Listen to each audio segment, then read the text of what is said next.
मुख्यमंत्री देवेंद्र फडणवीस यांनी गुरुवारी मुंबई येथे राज्यस्तरीय बँकिंग कमिटी आणि खरीप हंगाम आढावा बैठकीनंतर महत्त्वपूर्ण पत्रकार परिषद घेत शेतकऱ्यांसाठी अनेक महत्त्वाच्या घोषणा केल्या। यावेळी कृषी मंत्री दत्ता भरणे, भाजप प्रदेशाध्यक्ष चंद्रशेखर बावनकुळे उपस्थित होते। आगामी मान्सून, अल निनोची शक्यता आणि शेतकऱ्यांच्या कर्जविषयक मुद्द्यावर या बैठकीत सविस्तर चर्चा करण्यात आली। मुख्यमंत्र्यांनी सांगितले की राज्यातील जिल्हा सहकारी बँका आणि ग्रामीण बँका सुमारे 67% शेतकऱ्यांना कर्ज पुरवठा करतात आणि त्यांचे उद्दिष्ट 80% अधिक पूर्ण होते। मात्र राष्ट्रीयीकृत बँकांचे कर्ज वाटप केवळ 26% मर्यादित असल्याने त्यांनीही अधिक सक्रिय होण्याची गरज असल्याचे स्पष्ट केले। तसेच पीक कर्जासाठी कोणत्याही शेतकऱ्याकडे सिबिल स्कोअरची मागणी करू नये असे स्पष्ट आदेश सर्व बँकांना देण्यात आल्याचेही त्यांनी सांगितले। राज्य सरकारने घेतलेल्या कर्जमाफीच्या निर्णयाची अंमलबजावणी वेळेत पूर्ण व्हावी यासाठी सर्व बँकांची सविस्तर चर्चा करून नियोजन करण्यात आल्याची माहिती मुख्यमंत्र्यांनी दिली। 2015 मधील दुष्काळजन्य परिस्थितीचा संदर्भ देत भविष्यात तशी परिस्थिती उद्भवल्यास प्रत्येक जिल्हा प्रशासनाने कोणत्या उपाययोजना कराव्यात याबाबत सविस्तर मार्गदर्शक सूचना जारी करण्यात आल्याचेही त्यांनी स्पष्ट केले। एकूण कर्ज वाटपाच्या संदर्भात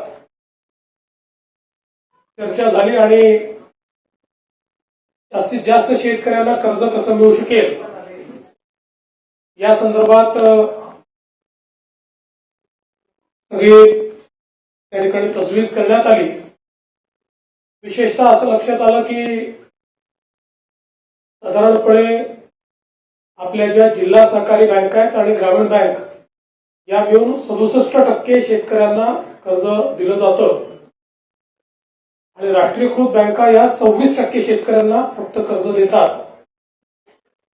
डीसीसी आणि ग्रामीण बँकेचा जो काही टार्गेटचा अचीवमेंट आहे 80%च्या वर आहे, पण राष्ट्रीयकृत बँकांचं मात्र 67% आहे। त्यामुळे आज अतिशय कडक शब्दामध्ये राष्ट्रीयकृत बँकांना हे सांगण्यात आलेलं आहे की त्यांनी 80%च्या वर टार्गेट पूर्ण केलं पाहिजे। दुसरं त्यांना हे सांगण्यात आलेलं आहे की सिबिल ही मागणी कुठल्याही बँकेने करू नये। या संदर्भात मी सगळ्या बँकांना सांगितलं की हेडक्वार्टरमधून प्रत्येक ब्रँचला त्यांनी पत्र पाठवून सांगितलं पाहिजे की क्रॉप लोन करता सिबिलची अट नाही। आरबीआयचे अधिकारी होते, त्यांनी देखील त्याला पुष्टी दिलेली आहे आणि सिबिल करता कुठल्याही शेतकऱ्याची अडवणूक करायची नाही या संदर्भात आहे। यासोबत या सगळ्या बँकांची कर्जमाफीच्या संदर्भात देखील आम्ही चर्चा केलेली आहे। जी काही आपल्याला कर्जमाफी करायची आहे त्या संदर्भात जुन्या अकाउंट्सवर जो काही त्यांनी हेअरकट घ्यायचा असतो त्या संदर्भात आणि एकूण त्याचं कर्जमाफीची माहिती ही कुठल्या फॉर्मॅटमध्ये त्यांनी द्यायची, कुठल्या फॉर्मॅटमध्ये आम्ही ती करायची या संदर्भातले एक डिस्कशन आज झालेलं आहे आणि मला असं वाटतं की आम्ही कर्जमाफीच्या संदर्भात जो काही निर्णय घेतलेला आहे तो वेळेत पूर्ण करू शकू अशा पद्धतीनं त्याचंही नियोजन हे आपण केलेलं आहे। आपल्याला कल्पना आहे की महाराष्ट्रामध्ये विशेषतः सगळ्यात मोठा हंगाम हा खरीपाचा असतो, त्यानंतर रबी आणि मग उन्हाळी पीक लोक घेतात। साधारणपणे खरीपाचं क्षेत्र जे आहे ते 152 लाख हेक्टरचं क्षेत्र आहे आणि याच्यामध्ये साधारणपणे सगळ्यात मोठं क्षेत्र हे सोयाबीन आणि कापूस जवळपास 88 लाख हेक्टर त्या ठिकाणी असतं आणि बाकी मग इतर पिकं आहेत। ऊसही आपल्याकडे मोठ्या प्रमाणात आपण घेतो। आता जो काही यावर्षीचा खरीप हंगाम आहे याच्यामध्ये एक मोठं संकट जे आहे ते अल निनोचं संकट आहे। आज हवामान खात्याने जी काही त्या ठिकाणी मांडणी केली आहे त्याच्यामध्ये जे काही लॉंग टर्म ऍव्हरेज आहे पावसाचं ते 88% असेल असा अंदाज त्यांनी वर्तवला आहे। पण हे 88% असलं तरी वेगवेगळ्या भागात वेगवेगळ्या पद्धतीचं ते असेल आणि विशेषतः पश्चिम विदर्भ आणि मराठवाडा आणि उत्तर महाराष्ट्राचा काही भाग यामध्ये त्याची तीव्रता अधिक जास्त असण्याची शक्यता आहे. त्या दृष्टीनं आजच्या खरीप हंगामाच्या बैठकीमध्ये आपल्याला हवामानाच्या अंदाजाच्या अनुसार प्लॅनिंग कसं करता येईल हा प्रयत्न आपण केलाय. विशेषतः साधारणपणे उतरत्या क्रमाने पाऊस असण्याची शक्यता जास्त आहे. जूनमध्ये येईल त्यापेक्षा कमी, जुलैमध्ये त्यापेक्षा कमी, ऑगस्टमध्ये आणि त्यापेक्षा कमी सप्टेंबरमध्ये, असा हा प्राथमिक अंदाज आहे. त्यामुळे पावसाच्या 2 दिवसांमध्येही एक मोठं अंतर येण्याची शक्यता आहे, ज्याचा स्ट्रेस हा पिकांवर त्या ठिकाणी पडतो. आणि म्हणूनच जलयुक्त शिवारची कामं ही वेगानं करण्याचे आदेश आम्ही दिलेले आहेत की ज्यातनं पडलेला पाऊस जर आपण थांबवू शकलो तर किमान प्रोटेक्टिव्ह इरिगेशनमुळे हे जे काही पावसाचे 2 दिवस मधल्या जो स्ट्रेस येतो, म्हणजे एकदा पडला होता, आणि म्हणून अशा पद्धतीची परिस्थिती आली तर आपल्याला काय करावं लागेल याचंही प्लॅनिंग आता प्रत्येक जिल्ह्याला आपण अल निनोच्या संदर्भातलं प्लॅनिंग हे करायला दिलेलं आहे. त्या संदर्भात थोडे रेझिलियंट अशा प्रकारचं वाण आणि बियाणं आपण कसं उपलब्ध करून देऊ शकू याही संदर्भात आपली जी काही त्या ठिकाणी तो प्रयत्न आहे. साधारणपणे या सगळ्या ॲडवायझरीज नीट मिळतील हा देखील प्रयत्न आपण करतो. आणि यातनं प्रशासन असेल आणि कृषी विद्यापीठं असतील आणि क्षेत्रीय यंत्रणा असतील यांना या परिस्थितीचा सामना करण्याकरता आपण तयार ठेवलेला आहे. त्यामुळे आमची ही पण विनंती असेल की पाण्याचा महत्तम किंवा ऑप्टिमम उपयोग आपल्याला कसा करता येईल अशा प्रकारचा आपल्याला प्रयत्न करावा लागेल. पाणी कमी आहे असं समजून आपलं पिकांचं सायकल हे आपल्याला कसं नीट करता येईल त्या पद्धतीचा प्रयत्न आपल्याला केला पाहिजे. अर्थात जिथे विहिरींना पाणी आहे तिथे आपण त्या ठिकाणी समजा पावसात खंड पडला तर आपल्याला जी काही पिकं आहेत ते वाचवता येतील. आपल्याला माहिती आहे सिंचनाच्या संदर्भातही मोठ्या प्रमाणात आपण व्यवस्था उभ्या केल्या आहेत. बियाण्यांच्या संदर्भात आता आम्ही आढावा घेतला. प्रत्येक जिल्ह्यामध्ये आवश्यक त्यापेक्षा जास्त बियाणं उपलब्ध आहे आणि विशेषतः आता जवळपास 20.16 लाख मेट्रिक टनाची आपल्याला आवश्यकता आहे. त्याच्या अगेन्स्ट 28 लाख मेट्रिक टन एवढं आपल्याकडे बियाणं उपलब्ध आहे. यामध्ये सोयाबीन, कापूस, मका, भात, तूर, बाजरी इत्यादी बियाण्यांचा अगदी पुरेसा साठा आहे. आणि आपला हा प्रयत्न आहे की सगळं बियाणं हे प्रमाणित बियाणं असावं या दृष्टीनं साथी पोर्टल आपण तयार केलं आहे. साथी पोर्टलवर रजिस्टर्ड असलेलं बियाणंच विकत घेण्यात यावं अशा पद्धतीचा आपण शेतकऱ्यांना त्या ठिकाणी आग्रह करतो, जेणेकरून त्यांची जी काही फसवणूक आहे ती फसवणूक या ठिकाणी होणार नाही आणि त्या माध्यमातून शेतकऱ्यांना योग्य अशा प्रकारचं बियाणं त्या ठिकाणी मिळेल. खतांच्या संदर्भात साधारणपणे आपल्याला आता जे आवंटन आहे ते 48 लाख मेट्रिक टनाचं केलेलं आहे.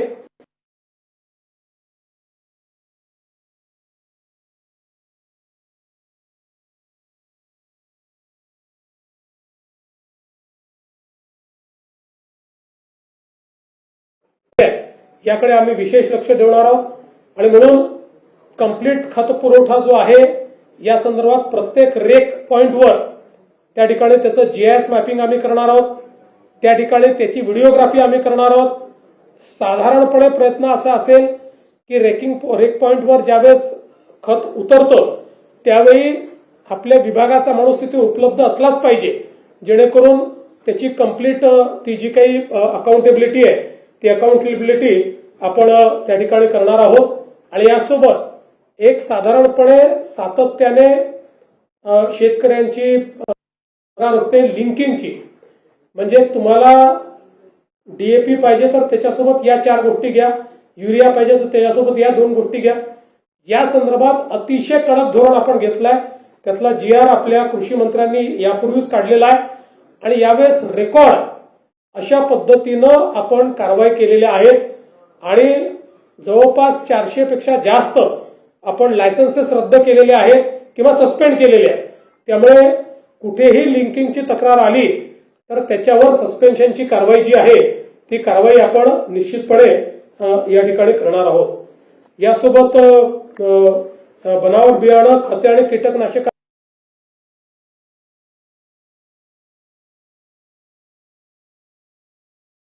या भाषेमध्ये एजंट त्याला उत्तर देतो.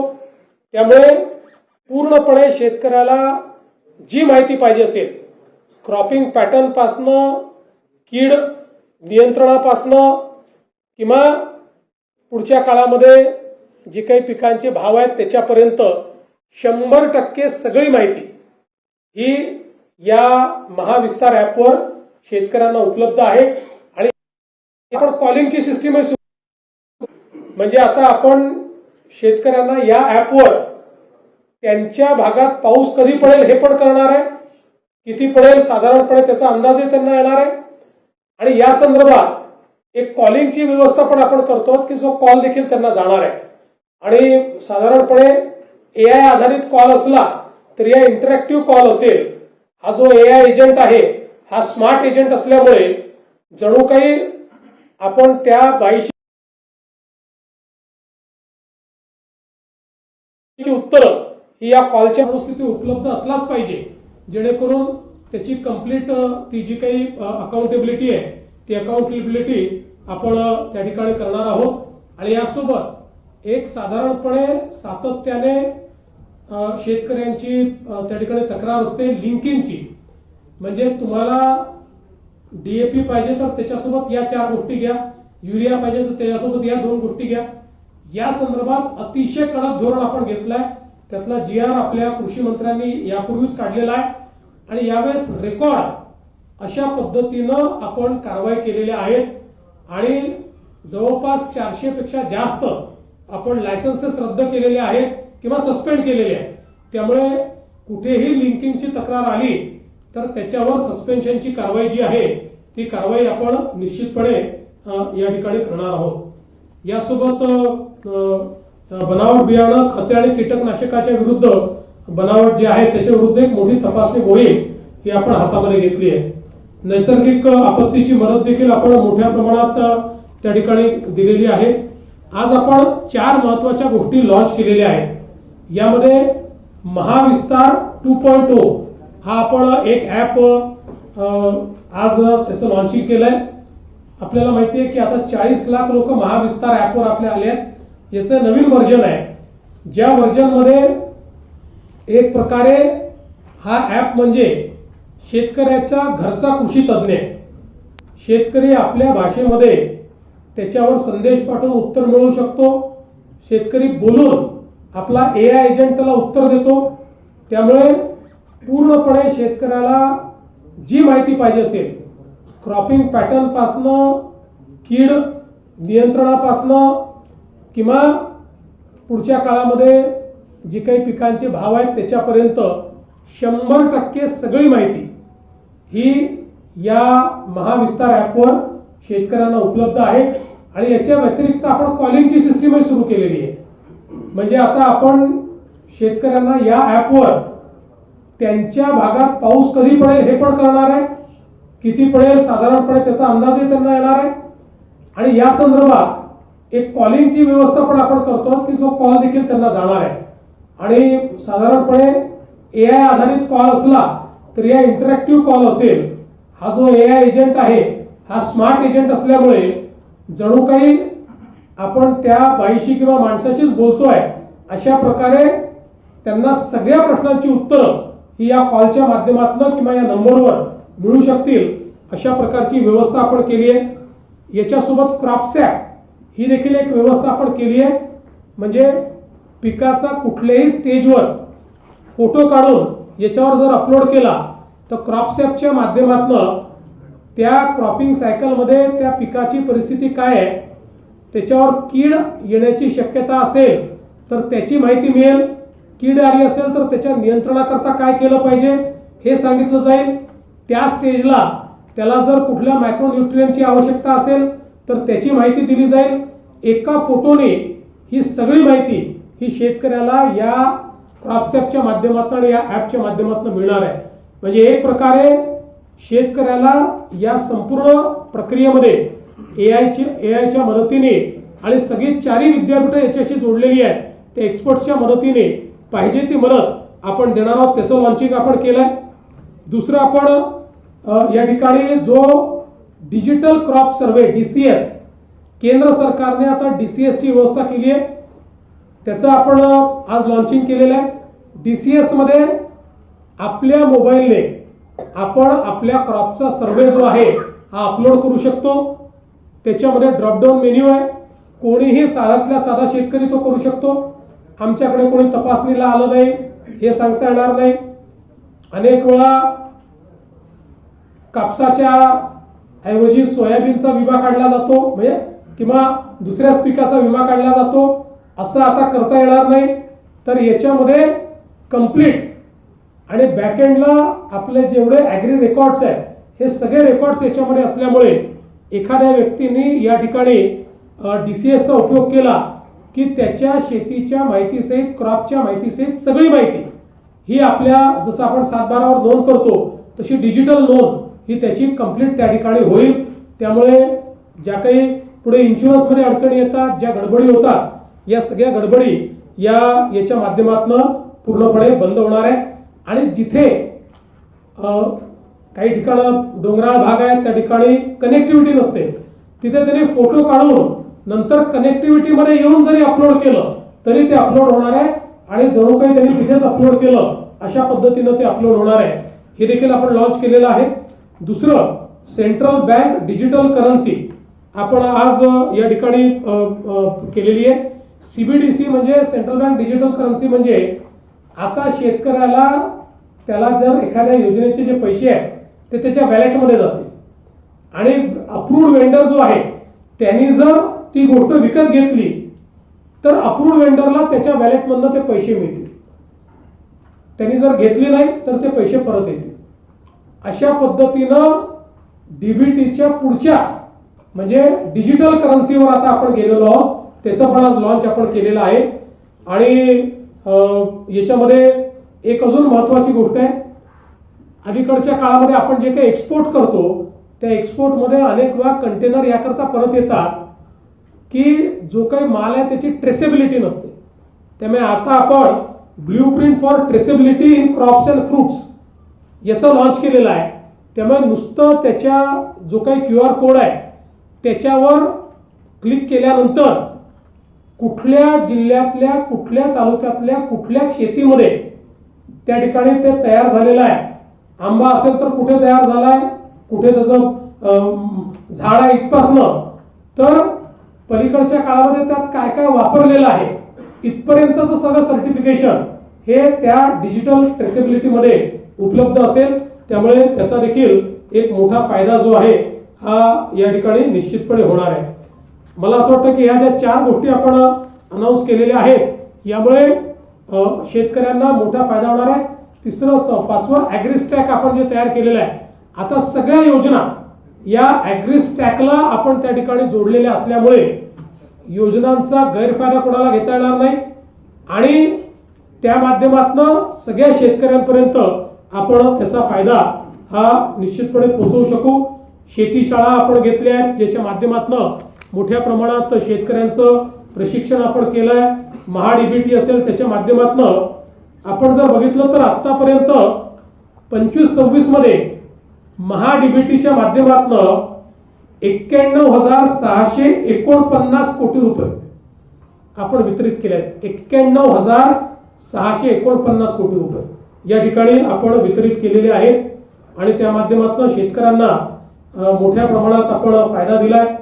पीक विम्याच्या संदर्भात देखील नुकसान भरपाई दिली आहे. गोपीनाथ मुंडे शेतकरी अपघात सुरक्षा योजनेमध्ये आपण त्याची मदत देखील दिली आहे. या सगळ्या गोष्टी सांगून आपला फार वेळ या ठिकाणी घेणार नाही. सेंद्रिय आणि नैसर्गिक शेती करता आपण मिशन सुरू केलंय, त्यामध्ये देखील मोठ्या प्रमाणात आपल्याला फायदा मिळतोय. फलोत्पादन आणि कृषी प्रक्रिया याच्यामध्ये मला असं वाटतं की अतिशय चांगलं काम हे आपल्याकडे झालेलं आहे. स्मार्ट प्रकल्प असेल, नानाजी देशमुख कृषी समृद्धी प्रकल्प असेल, यामध्ये देखील आपलं काम अतिशय वेगाने चाललेलं आहे आणि विशेषतः कृषी निर्यातीच्या क्षेत्रात आपल्या महाराष्ट्राने अतिशय चांगलं काम केलं आहे. देशातलं जी द्राक्ष निर्यात आहे त्याच्यामध्ये 94% 94% निर्यात महाराष्ट्राने केली आहे. आंब्यामध्ये 73% निर्यात महाराष्ट्राने केली आहे.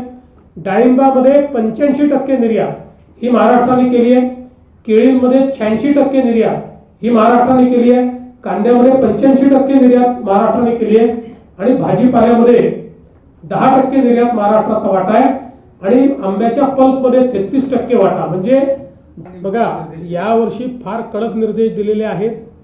त्यांना सांगितलंय तरी 1-2 नमुने निघतीलच, मला पूर्ण विश्वास आहे.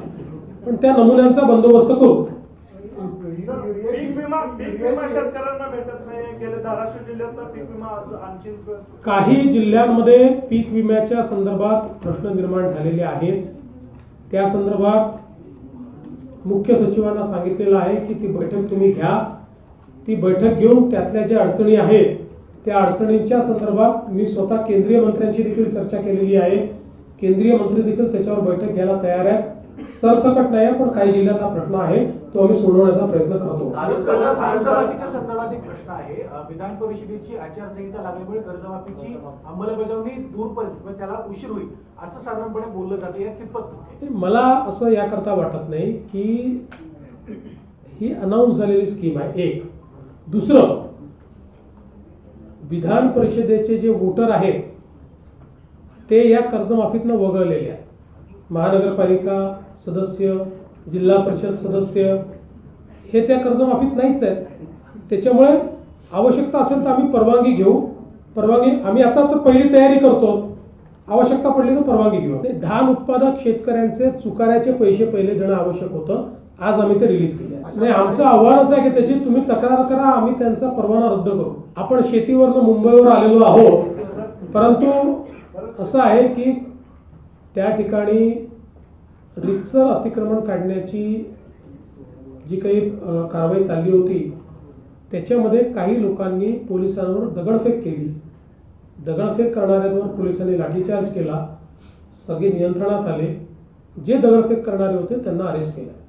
नाही, तुम्ही फार कमी सांगताय. आपल्याकडे 25 लाख टन आहे, त्याच्यात दुप्पट पाहिजे आपल्याला. पण मी तेच सांगितलं की आपल्याकडे आता जो स्टॉक आहे, उरलेला स्टॉक हा येत जातो. हा आपला बेस्ट स्टॉक आहे. म्हणजे याच्यामधला काही मागच्या वर्षीचा आहे जो कॅरी फॉरवर्ड झालेला आहे. आता या वर्षीचा स्टॉक येईल आपल्याला.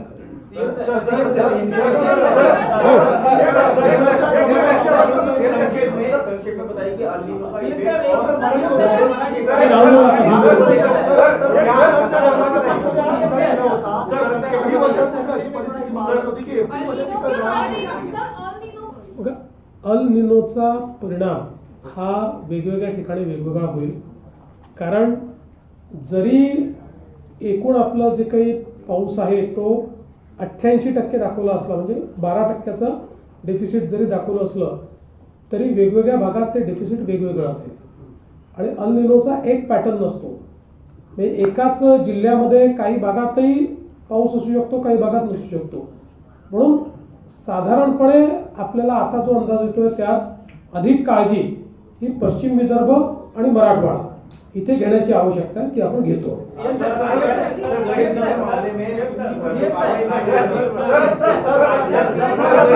चला, हिंदी वाल्यांना एक उत्तर द्यावं लागेल मला. देखो, जो बांद्रा पूर्व में जो कार्रवाई चल रही है उसमें अतिक्रमण निकालने का कार्य चल रहा है. अतिक्रमण निकालते समय कुछ लोगों ने पत्थरबाजी की, पुलिस पर पत्थर फेंके, इसलिए पुलिस ने उनके ऊपर लाठीचार्ज किया, उनको कंट्रोल में लाया. उसके बाद जो पत्थर फेंकने वाले थे उनको अरेस्ट किया है.